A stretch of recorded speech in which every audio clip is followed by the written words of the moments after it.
Welcome to the Slop Farm. Enjoy the video.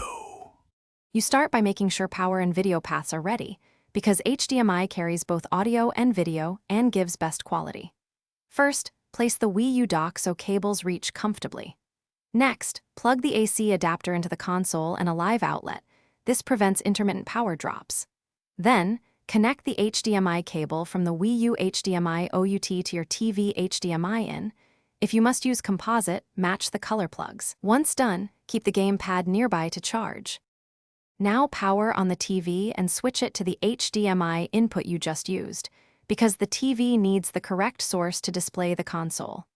Then turn on the Wii U using the gamepad or the console button. The gamepad will auto-sync in most cases, but if not, follow the on-screen sync steps. After the menu appears, go to System Settings and then TV Settings to pick the right resolution and aspect ratio, so the image fills the screen and text remains readable. Finish by verifying audio and video. Load a game or the Wii U menu and listen for sound while checking for stable video. If colors or sound are wrong, adjust TV picture and audio settings and make sure the Wii U TV settings match your TV's native resolution. Finally, update the console if prompted to avoid firmware display bugs.